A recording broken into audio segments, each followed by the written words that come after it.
Muy buenas tardes a todos. Seáis bienvenidos a las dos últimas ponencias de hoy.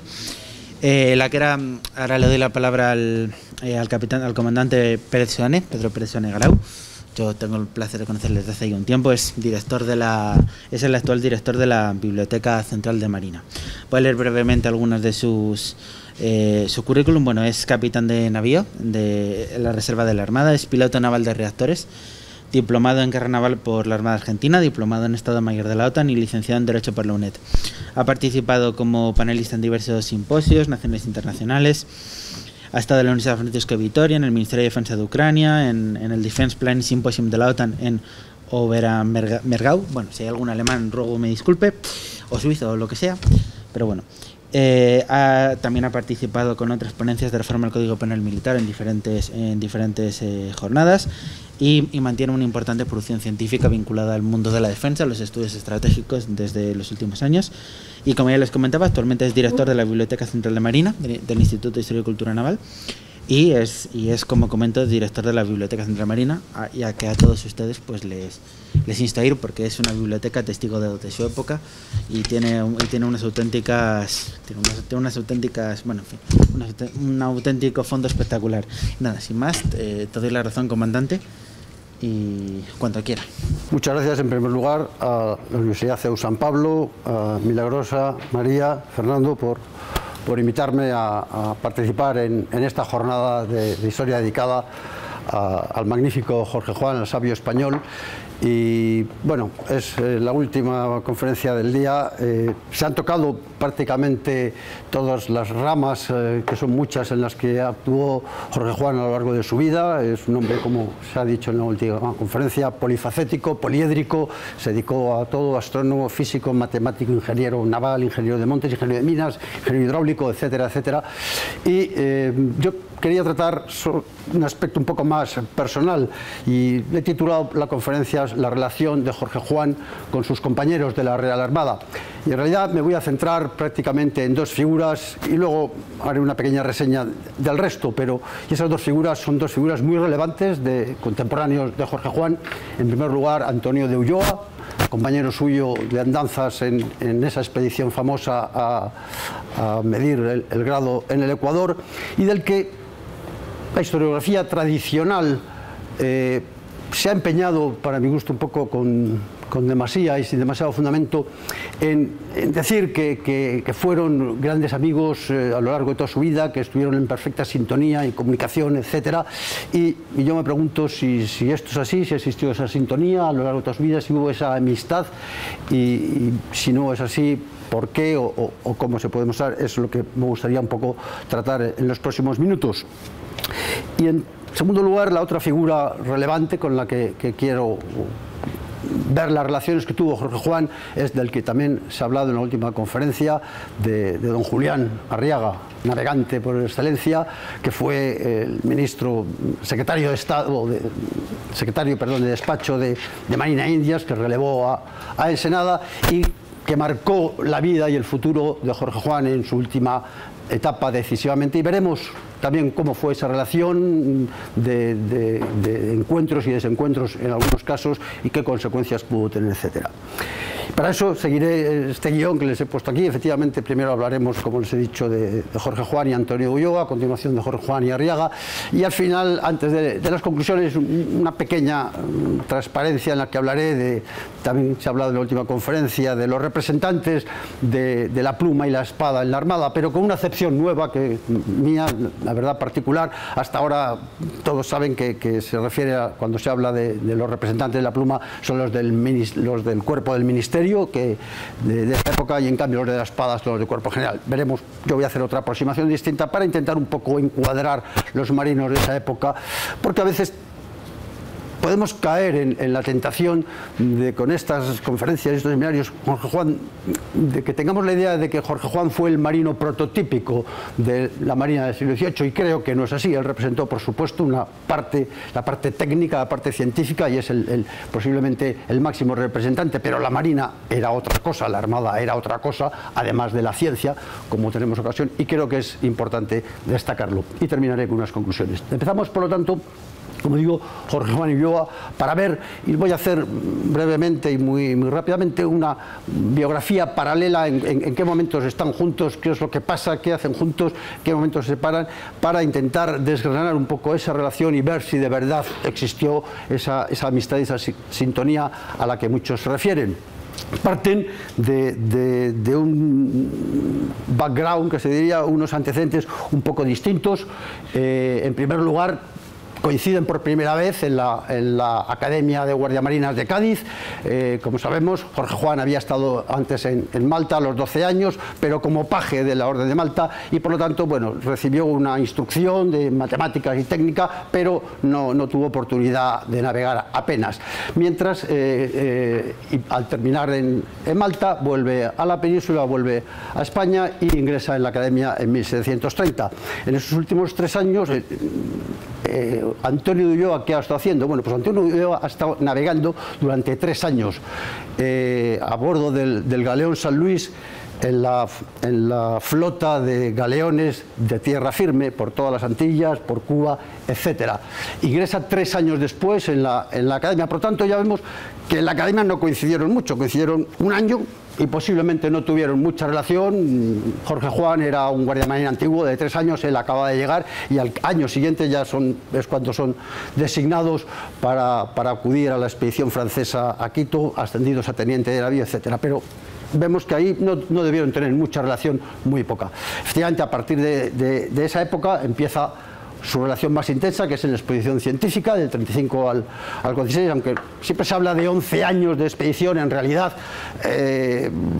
la parte de Jorge Juan y Antonio Ulloa, hay que descontar ahí el año que tardaron prácticamente en llegar y el año de vuelta también, son 2 años menos, ya son 9, y de esos 9 años también casi la mitad fueron requeridos por el virrey de Perú, el marqués de Villagarcía, para ayudarle cuando estalla la guerra con los ingleses, la guerra del asiento, en 1740, la reclama como teniente de navío para que vayan allí a echar la mano, y ahora veremos también quién es. Incluso en esos casos sus misiones fueron distintas, pero incluso el tiempo que estuvieron en la medición del meridiano tampoco compartieron todo exactamente, porque se formaron 2 equipos, como saben.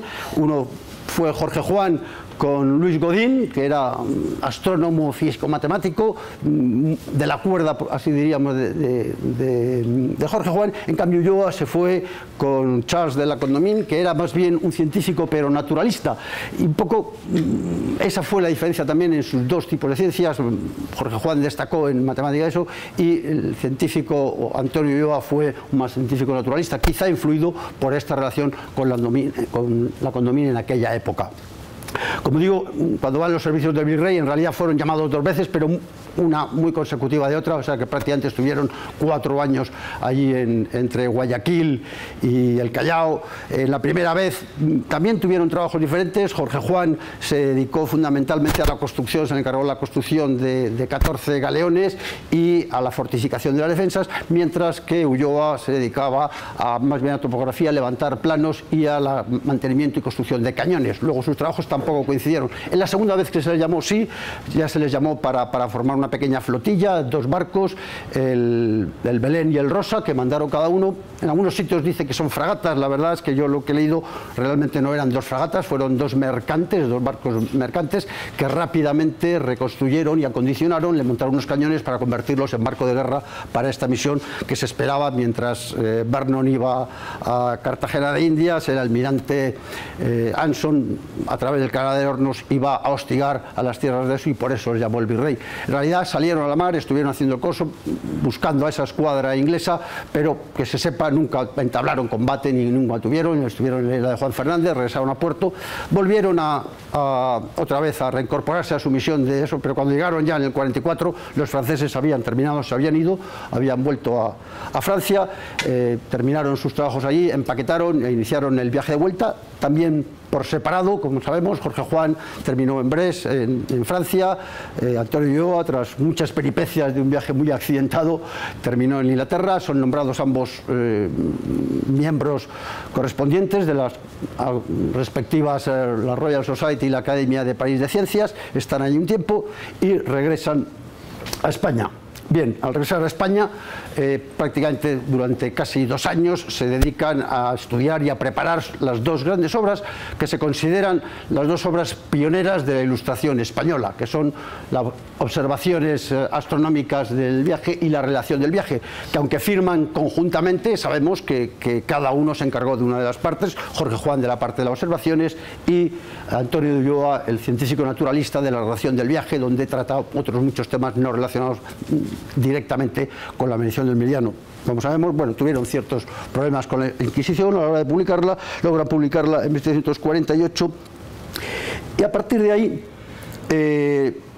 vuelven a participar en el famoso espionaje industrial, donde el marqués de la Ensenada, como sabemos, manda a Jorge Juan a Londres durante 1 año y pico, estuvo allí, y simultáneamente Antonio de Ulloa también lo manda a un espionaje industrial, pero en lugar de Londres, pues al resto de Europa, va a Francia, Rusia, Prusia, Dinamarca, Suecia, etcétera. Pero también las misiones eran un poco distintas. Jorge Juan era fundamentalmente la construcción naval inglesa, tanto saber cómo construyen los barcos y reclutar gente, se dice, unos autores dicen 60, otros 80, que trajo constructores a España, mientras que Antonio Ulloa se dedicó más a ingeniería civil, a obras hidráulicas, caminos, y también incluso pues estuvo en la Academia de Ciencias de París, conociendo cómo funcionaba, sabiendo su funcionamiento, su estructura, etcétera, porque recordemos que uno de los objetivos o de una de las cosas que quería hacer el marqués de Ensenada era que España tuviese también una academia de ciencias, emulando a entonces Inglaterra y Francia, que la tenían, y ahora veremos las consecuencias que tiene eso. Bien, la próxima vez que coinciden a partir de ahí, vuelven de sus viajes. Jorge Juan es nombrado coordinador oficial de la construcción naval en España por el marqués de la Ensenada, no oficialmente, no hay un papel que el nombre sí, pero sabemos que eso es lo que ejerció, se le encargó, para eso fue y para eso hizo. Y coincide en el año 51, nombran a Jorge Juan, se llamaba capitán de la Academia de Guardiamarinas en Cádiz, y vuelve a coincidir con Antonio de Ulloa, que era el teniente de la Academia. Bueno, en lenguaje de hoy en día sería el segundo comandante, el comandante y el segundo comandante. Bien, ahí coinciden 7 años, del 51 al 57, uno capitán, otro teniente.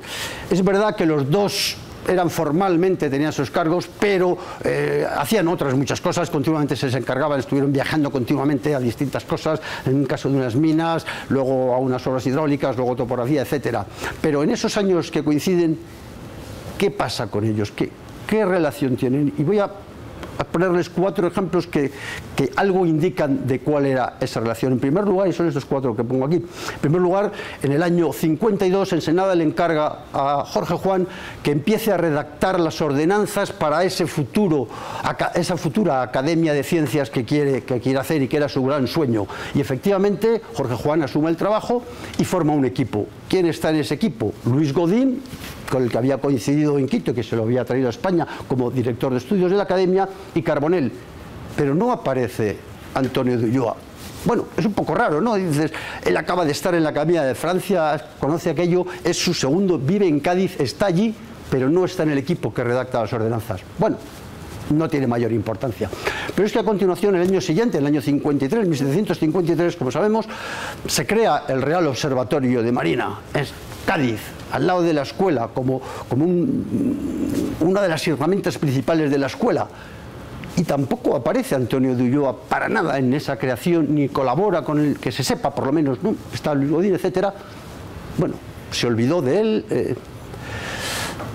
Pero 2 años más tarde, como sabemos, otro de los hitos de la vida de Jorge Juan, en el 55 crea la Asamblea Amistosa Literaria, embrión de esa futura Academia de Ciencias, en el que se supone y en el que estaban realmente los máximos exponentes de la ciencia en España, en Cádiz, de la Escuela de Cirugía de Cádiz, todos los matemáticos, etcétera. No aparece nunca por esa reunión Antonio de Ulloa. Se reúnen, como sabemos, todos los jueves y tal. Vivía en Cádiz, estaba en la Academia, era científico y no aparece en ninguna de esas. Y finalmente, ese mismo año, el 55, El 1 de noviembre del 55 fue el trágico terremoto de Lisboa, que tuvo una repercusión con el maremoto en Cádiz muy significativa, y sobre la que escribieron reflexiones científicas tanto Luis Godín como Antonio de Ulloa. Curiosamente, Luis Godín las presenta en la Asamblea Literaria. Antonio de Ulloa escribe unas reflexiones científicas y ni las presenta allí ni las publica en Londres.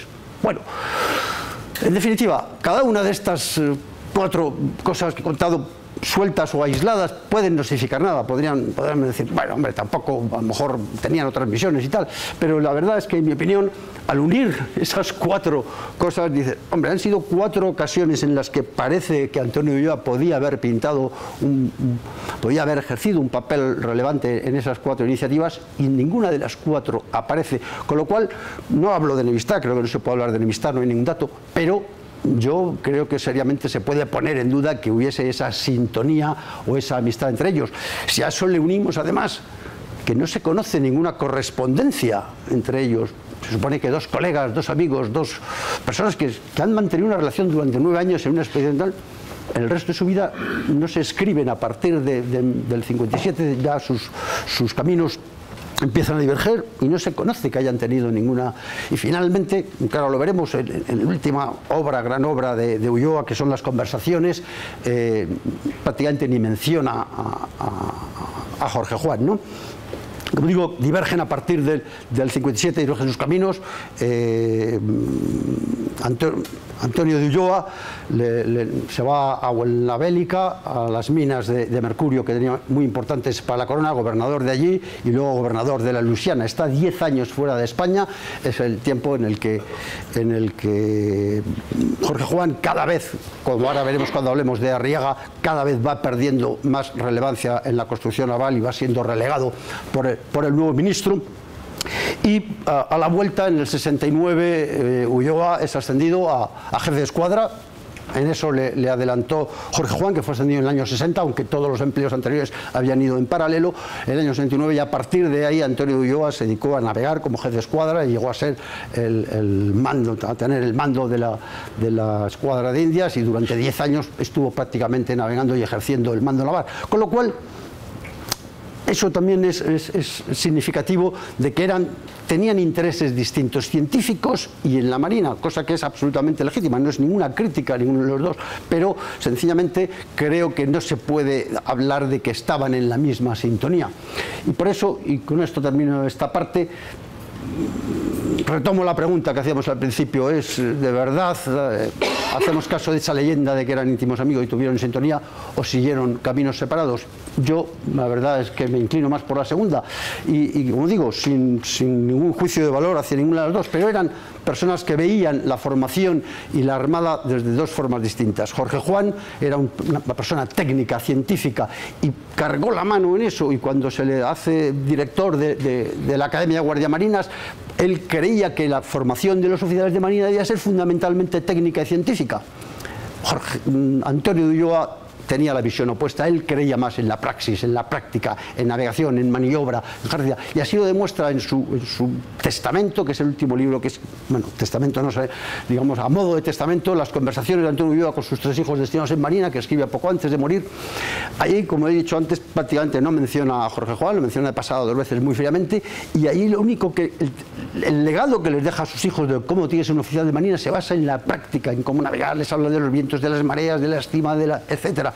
No les habla de que lo importante que es la trigonometría ni la astronomía, etcétera. Luego, tenían 2 visiones bastante opuestas de lo que debía ser un oficial de marina. Como digo, legítimo cada uno de los dos, pero está claro que no tenían esa sintonía.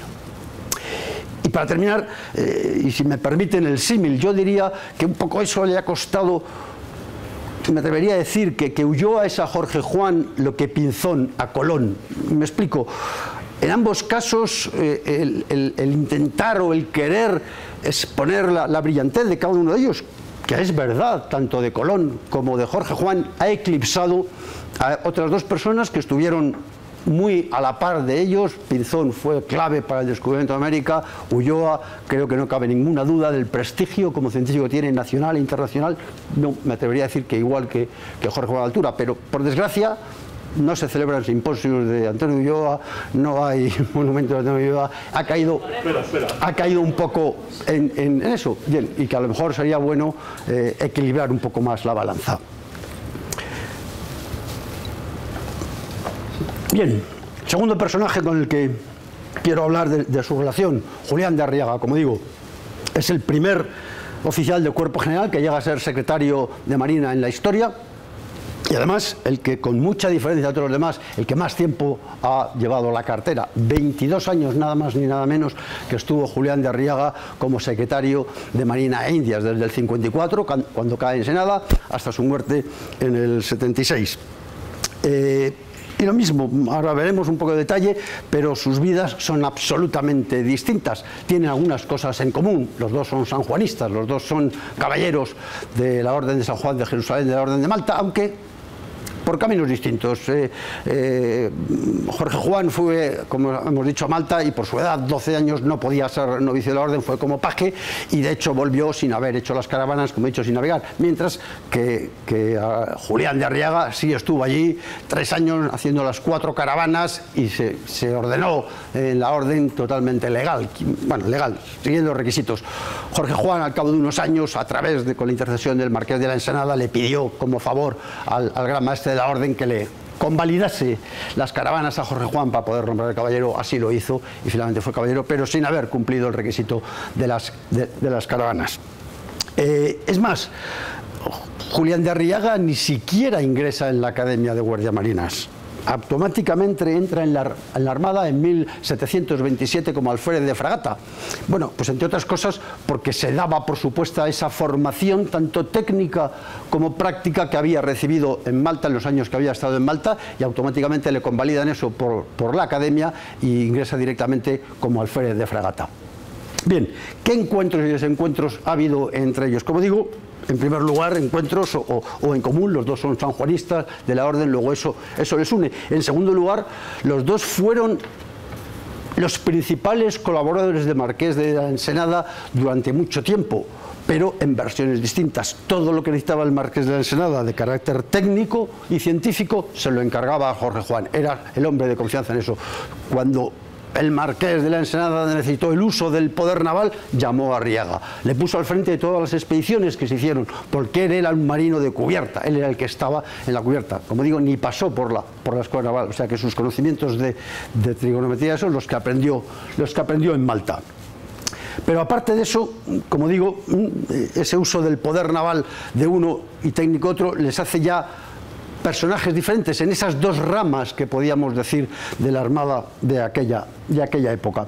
Pero, y como digo, los dos son los principales asesores del Marqués de la Ensenada, hasta que, bueno, en 1751 a Arriaga se le nombra intendente general de la Armada y presidente de la Casa de Contratación, y es el momento que deja navegar. Hasta ese momento llevaba 27 años navegando en los barcos, en las batallas, en las carreras de Indias, en el corso, etc. Jorge Juan llevaba otra vida dedicada al estudio, a la ciencia, a la construcción naval. Bien, en el año 54, tras la caída de Ensenada por el famoso complot gestionado muy bien por los ingleses, por el embajador en España, Ricardo Wall, por el embajador de Inglaterra aquí, Benjamin King, y apoyados posiblemente por el duque de Huéscar desde dentro de España, logran que desterrar a Ensenada, y le sustituye Julián de Arriaga, como digo, que hasta ese momento era el intendente general de la Armada, en el año 54. Bien, y a partir de ese momento empieza a haber cierta fricción, lo ha dicho Víctor, ¿no? en algunos aspectos, fundamentalmente en la construcción naval.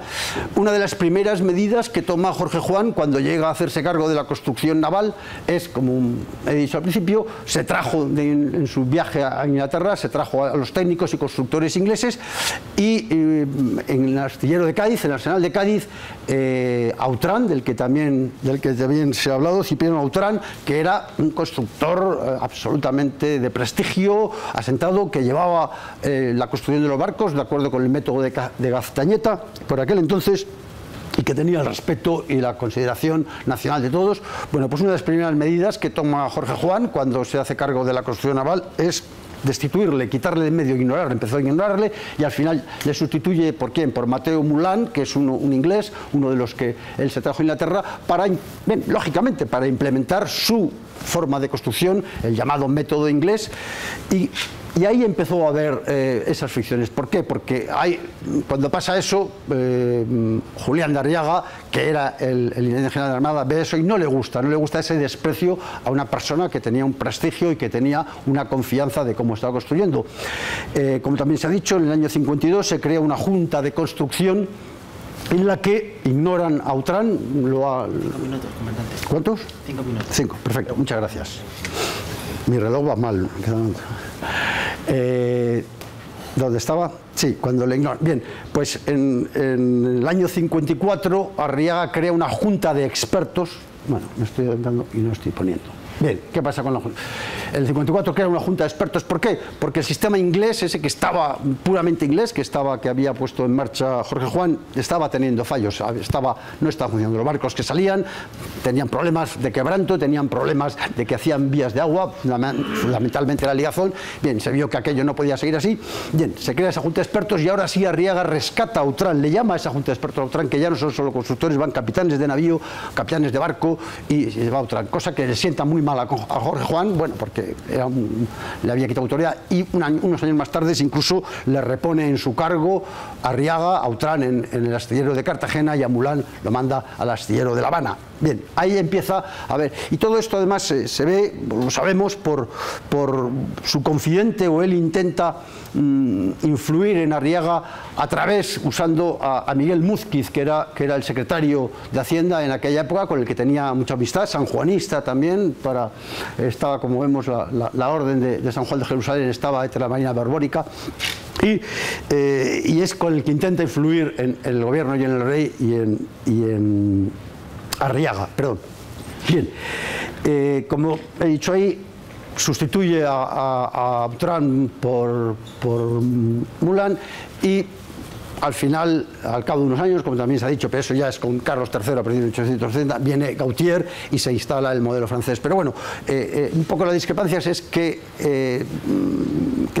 Arriaga dice que el sistema y que los métodos que estaba haciendo Jorge Juan no dan buenos resultados, y lo cuestiona y hace algunas modificaciones, y por eso, de hecho, no se llama, está mal dicho decir que se estaban construyendo con el sistema inglés, era el sistema anglo-español, o eso, porque no era el puramente inglés, sino que se le incluyeron una serie de reformas a través de esa junta de expertos, que era un sistema, por así decirlo, mixto.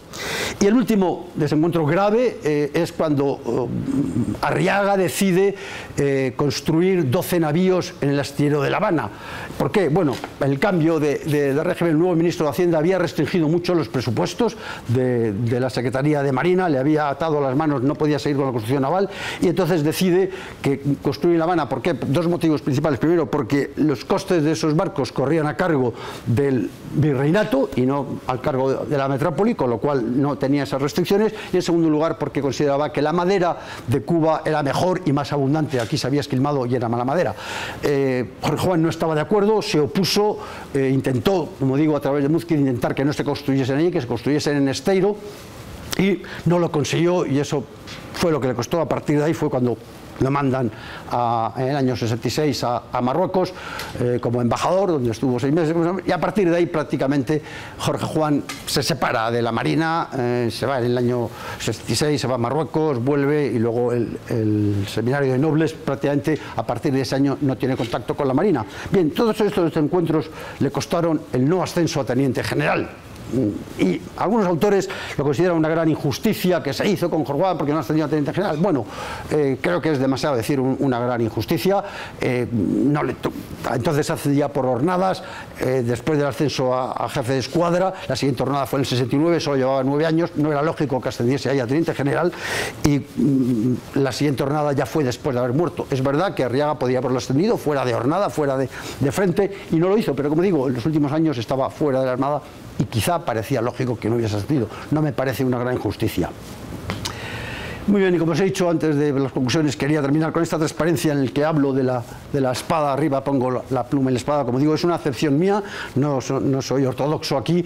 La pluma siempre se ha considerado los del Ministerio, del cuerpo del Ministerio, y la espada los del cuerpo general. Aquí mezclo todo, estos son todos de cuerpo general, pero llamo a la pluma a aquellos que son la parte técnica científica de la Armada, que es tan importante o más que los barcos, pero no tenemos que olvidar que la razón de ser de la Armada es la fuerza, son los barcos, la flota.